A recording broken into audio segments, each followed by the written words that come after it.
Bem-vindos, amigos. Na semana passada, a partir da leitura de um trecho do Diário do François Mauriac, eu falei sobre o objetivo do escritor, não é de modo geral, o objetivo do artista e do escritor especificamente. Eu gostaria de continuar essa reflexão fazer outra breve reflexão, não é, para continuar tratando do objetivo do escritor católico especificamente, e para isso eu vou me servir de um trecho de um ensaio da Flannery O'Connor que está no livro Mystery and Manners, não é? Que já foi traduzido para o português e publicado pela Realizações, eu acho que no ano passado, não tenho certeza se no começo deste ano ou no segundo semestre do ano passado, algo assim, mas enfim, um livro que nós, deixa eu só verificar a bateria aqui, nós já temos em português, certo? Um livro cuja leitura eu recomendo, são ensaios excelentes, e que vão nos ajudar nessa reflexão sobre o objetivo do escritor católico. A primeira pergunta, talvez, seja se o objetivo do escritor católico é, no fim das contas, converter o seu leitor. Porque, bom, o escritor não seria qualificado como católico se não houvesse um motivo para isso, não é? Se não houvesse um motivo forte, algo que nós pudéssemos identificar na sua obra elementos da fé católica, ou uma visão de mundo católica, pelo menos, que está impressa ali naquela obra de arte. Então, será que isso significa que o objetivo do autor, do escritor católico, é a conversão do leitor? Bom, a gente pode dizer que, de um modo geral, se o escritor é católico, pessoalmente católico, enquanto católico, o seu objetivo pode ser, bom, eu quero que todo mundo se converta à fé católica. Ok. Enquanto escritor, não necessariamente. Por quê? Porque o objetivo da obra de arte não é necessariamente a conversão de alguém. Toda obra de arte pode ter esse fruto, mas não é o seu objetivo necessário.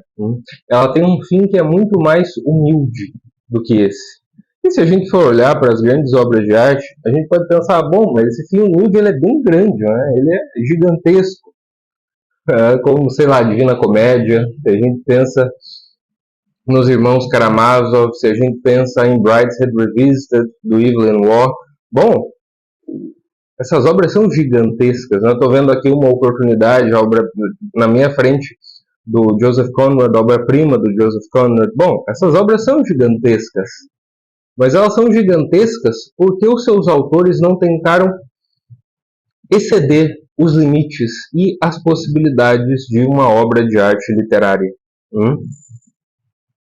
Então a gente pode dizer que a introdução à vida interior de que o Proust falou, a que a leitura nos leva, e em alguns casos até a conversão, eu contei para vocês como eu voltei a frequentar os sacramentos depois de ter lido O Poder e a Glória do Graham Greene. Eu falei isso em outros vídeos, especialmente na aula dedicada ao Poder e à Glória, acho que foi a terceira aula de introdução ao romance católico. Bom, mas tudo isso são frutos da obra.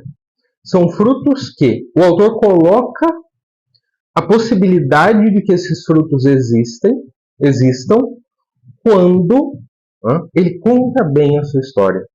Quando ele não quer fazer mais do que contar bem a sua história. Portanto, existe uma humildade aqui que é absolutamente necessária. E os frutos da obra, portanto, não dependem do autor.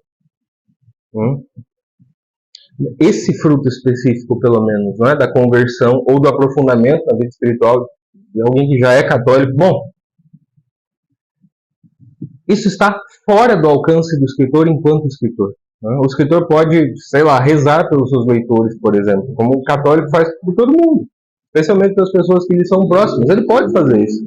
Ele pode pedir a Deus que a sua obra seja um instrumento, caso ele seja um autor que tem uma vida próxima, ele frequenta os sacramentos, ele tenta realmente se aproximar de Deus. E aí ele pode pedir isso a Deus.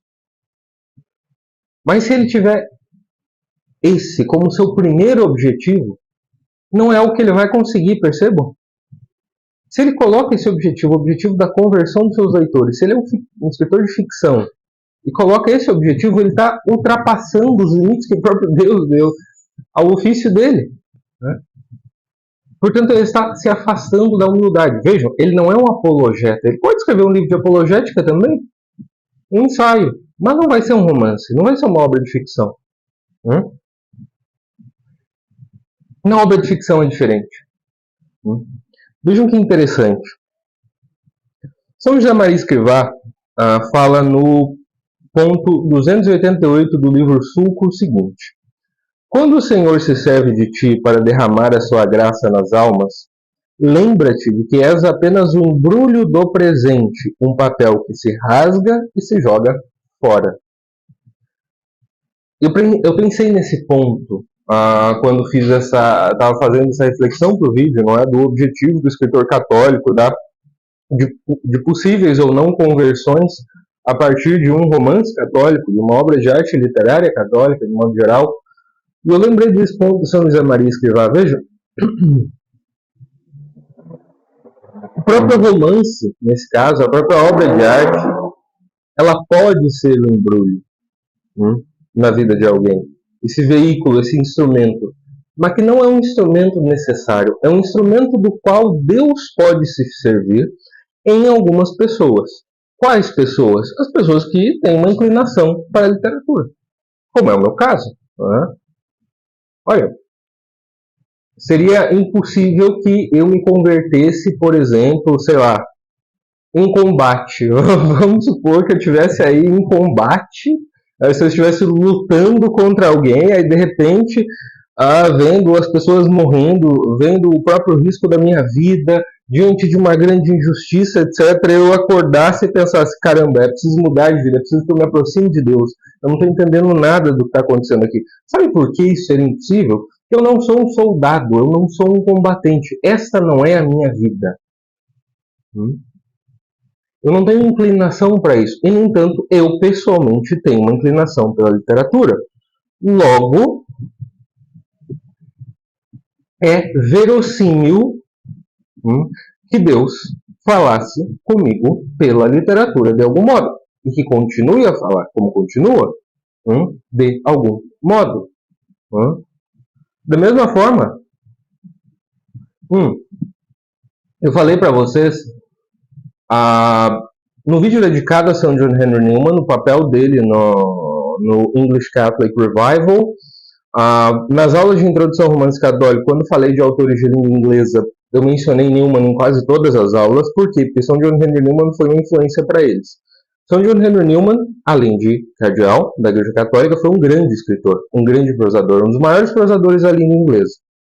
Esses autores que leram São John Henry Newman e também eram escritores foram movidos por ele, ou seja, gente da literatura que foi movida pelas palavras, pela literatura, ou seja, também um caminho verossímil no qual Deus podia chegar na vida dessas pessoas. Não digo que seja o único, sei lá, há um exemplo um pouco diferente, mesmo de um literato. Quem, em grande medida, contribuiu para a abertura do coração do escritor Malcolm Muggeridge para a sua conversão à fé católica foi Santa Teresa de Calcutá. Ele visitou o convento em que vivia Santa Teresa de Calcutá, ele a conheceu, e a vida e a presença de Santa Teresa de Calcutá abriram o coração do escritor Malcolm Muggeridge, certo?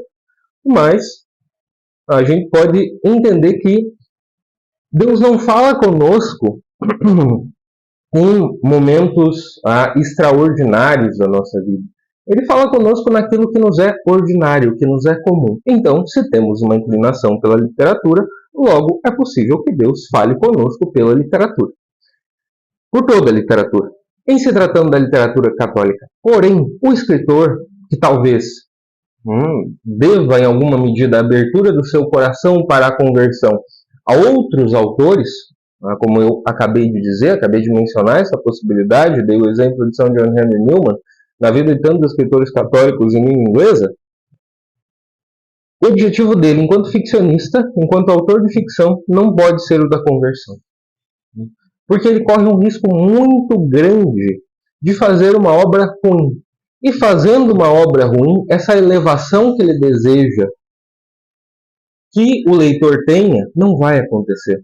Esse aprofundamento na realidade que ele deseja que o leitor tenha, não vai acontecer. Deixa eu ver o que mais eu anotei. Como eu falei para vocês, não é? A literatura pode ser um instrumento de conversão, depende da personalidade, da biografia da pessoa e da própria graça.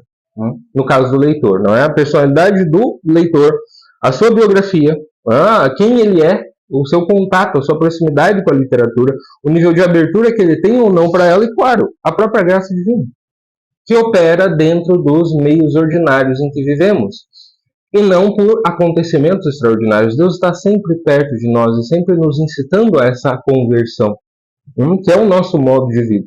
Aí vem o que diz a Flannery O'Connor, que me parece perfeito em se tratando do objetivo do escritor católico. Ela diz o seguinte, em um dos seus ensaios em Mystery and Manners: o escritor católico de ficção, enquanto escritor, vai olhar para a vontade de Deus primeiro nas leis e limitações da sua arte. E vai esperar que, se obedecê-las, outras bênçãos serão acrescidas ao seu trabalho. Se obedecer às leis e limitações do seu ofício, da sua arte. E aí sim é que ele pode pedir ajuda a Deus para que seu trabalho tenha outros frutos e, se Deus assim o dispor, vai ter outros frutos na vida de algumas pessoas, talvez não de todas. Certo? Mas o primeiro dever dele, e aqui entra muito também o que a São José Maria Escrivá fala sobre a santidade no cotidiano, o apostolado na vida humana corrente do mundo, não é? Que é, o sujeito, ele tem como primeiro dever, o católico tem como primeiro dever exercer bem a sua obrigação, exercê-la com excelência. O que isso significa? Que ele precisa exercê-la bem dentro dos seus limites e capacidades. Se ele for um médico, ele tem que ser o melhor médico possível com os meios que o seu ofício lhe dá. Então, ele tem que estar sempre atrás da capacitação, sempre se aproximar mais dos seus pacientes, procurar entendê-los melhor. Se ele for um advogado, mesma coisa. Se ele for um professor, mesma coisa. E se for um escritor, portanto, mesma coisa. Um escritor de ficção, ele tem que tomar muito cuidado. Porque, bom, se ele trabalha com as palavras, talvez ele, como um católico, estudando catecismo, estudando teologia, estudando os escritos dos santos, ele tem a capacidade de escrever um excelente ensaio de apologética. Mas, se ele quiser escrever um livro de ficção, ele precisa saber escrever um livro de ficção. Um livro de ficção que seja bom enquanto livro de ficção.